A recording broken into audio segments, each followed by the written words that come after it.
सच्चे संघर्ष की कहानी। ये कहानी है एक दर्द भरी मासूम लड़की की।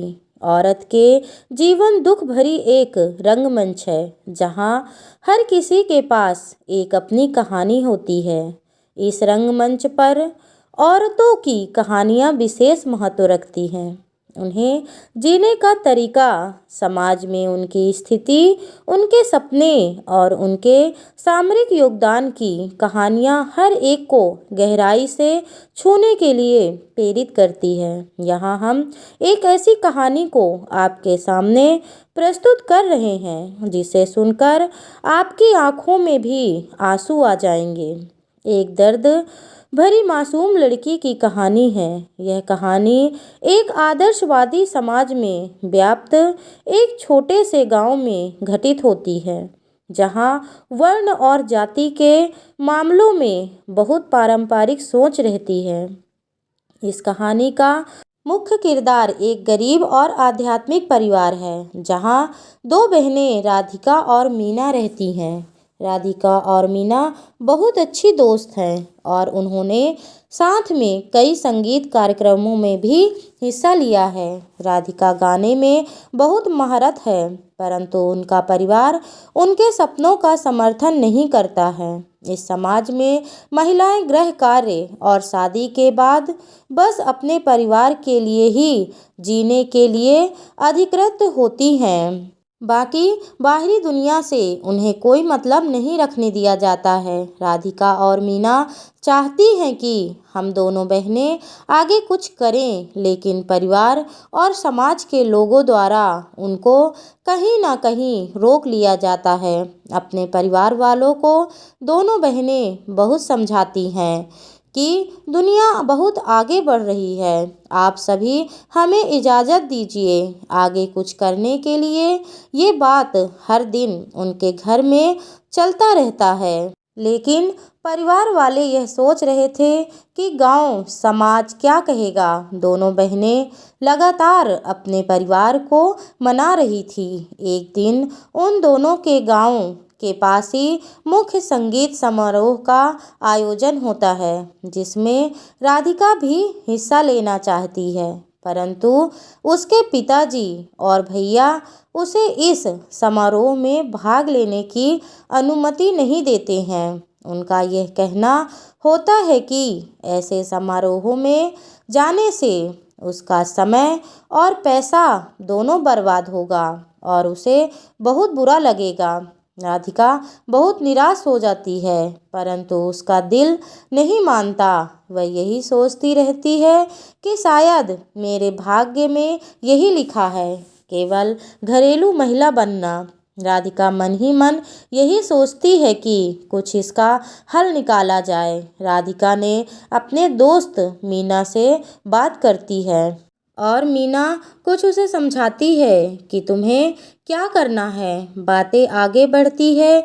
यही वह समय है जब राधिका पानी लेने जाती है तो अपनी सहेली मीना से मिलती है। वह दोनों अपनी चाहत को पूरा करने के लिए मिलकर योजना बनाती हैं। राधिका गाने के लिए समारोह में जाएगी और मीना उसके घर के काम करेगी। इस प्रकार वे अपने सपनों को पूरा करने के लिए एक दूसरे का सहारा बनती हैं। संगीत समारोह के दिन राधिका अपने गीत से पूरे आदर्शवादी समाज को चौंका देती है। उसकी आवाज़ में एक अद्वितीयता होती है और उसका गीत सबके दिलों को छू जाता है। इससे पहले कि कोई उसे रोक सके वह अपनी कविता से एक मधुरपूर्ण प्रस्तावना रखती है। आज फिर आसमान को छूने का इरादा है, मेरी आवाज़ गीत बनकर छलक रही है। जीवन की राहों में ये रंग भर जाएगा और नई उम्मीदें मेरे साथ चली आएगी। इसके बाद राधिका अपने गीत को आगे बढ़ाती है और आसमान में उड़ जाती है। वह एक आज़ाद पक्षी की तरह अपनी स्वतंत्रता की आवाज़ बन जाती है। उसके गीत और उसकी प्रशंसा समारोह में मौजूद सभी लोगों के दिलों को छू जाता है। लोगों की आंखों में आंसू बह उठते हैं और गर्व से लोग तालियां बजाने लगते हैं। लोगों को मन में एक सवाल उठने लगता है कि यह लड़की की आवाज़ में जादू है। आज यह लड़की इस मंच पर नहीं आती तो शायद यह भी भीड़ में गुम हो जाती। लोग आपस में चर्चा करने लगे कि हम सभी के गांव में आज भी रीति रिवाज है कि कोई भी लड़की घर से बाहर नहीं निकलेगी। ये रीति रिवाज आज भी ठीक नहीं है, इसे बदलना चाहिए और लड़कियों को भी लड़के जितना हक मिलना चाहिए। यह बात गांव और जवार हर जगह में फैल गई। अब राधिका का नाम सब जगह चर्चा बन चुका था। मीना राधिका के घर में काम कर रही थी। वह भी इस गाने के आवाज़ से खुश हो जाती है। उसे राधिका की सुरीली आवाज़ को सुनकर अचानक एक मन में आइडिया आता है। वह सोचती है कि अपनी बहन को और ही पॉपुलर होने के लिए उसे एक मंच पर प्रदर्शन करना चाहिए। मीना ने अपने गांव के औरतों से अपने मन की बात बताई। हम सभी को समाज में आगे बढ़ने के लिए क्या करना जरूरी है। मीना और उसके गांव के ही महिलाओं के लिए एक संगठन का निर्माण किया जाता है।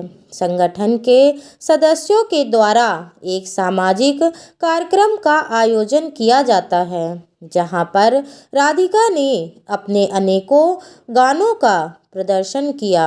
अनेकों धर्म और संप्रदाय के लोग उस भीड़ में बैठे हुए थे, जो कह रहे थे कि लड़की कभी न पढ़े और घर पर ही रहे।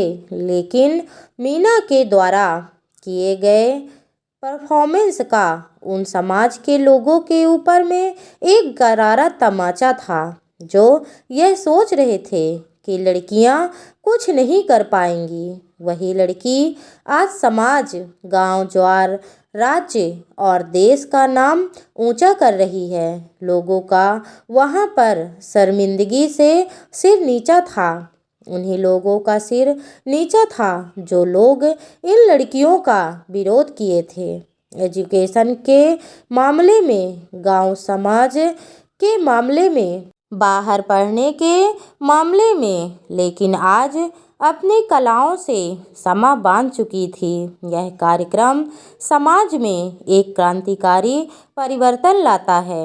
बहुत सारी महिलाएं जो अपनी आवाज़ को दबाए हुई थी, अब बड़े हौसले से सामरिक कार्यक्रम में हिस्सा लेने लगती हैं। राधिका के गीत से प्रेरित होकर वे सभी भी अपनी कहानियों को सुनाने लगती हैं। यह संगठन बहुत तेज़ी से बढ़ता रहता है और उन सभी महिलाओं को सामरिक स्थान प्राप्त होता है जिन्होंने पहले दुख और अन्याय का सामना किया था। राधिका और मीना के द्वारा एक छोटे से प्रयास से आज उन दोनों का नाम तो रोशन हुआ ही, साथ ही साथ और लड़कियों का भाग्य चमक गया और वह सब भी इस शीशे में आई जिसके पास जो कला था, जिसके पास जो स्थिल था। उस समाज को दिखाया, दुनिया को दिखाई और अपने भविष्य को निखारती हुई आगे बढ़ गई। यह कहानी हमें यह बताती है कि महिलाएं किसी भी समाज में शक्तिशाली हो सकती हैं। उनकी आवाज़ को सुना जाना चाहिए और उन्हें आदर्शवादी सोच से मुक्त किया जाना चाहिए। राधिका और मीना की कहानी हमें यह याद दिलाती है कि हमेशा स्वतंत्रता, साहस और एकजुटता के साथ अपने सपनों का पीछा करें और दुख भरी कहानियों को रोकर एक नया वास्तविकता का निर्माण करें। यह कहानी हमें यह भी सिखाती है कि हमें एक दूसरे का समर्थन करना चाहिए, विशेष रूप से जब हमारी कहानियों को सुनने और रुलाने वाला कोई होने वाला नहीं होता है। मीना ने राधिका को उसके सपनों की ओर आग्रहित किया और उसे सहारा दिया। जिससे उसे अपनी आवाज़ को सुनाने का साहस मिला। हमें एक दूसरे का समर्थन करके हमारे आसपास की महिलाओं की कहानियों को सुनने का और उन्हें प्रेरित करने का समय देना चाहिए। इस कहानी से हम यह भी सीखते हैं कि हमें पारंपरिक सोच को छोड़कर नए सोच और सामरिकता की ओर बढ़ना चाहिए।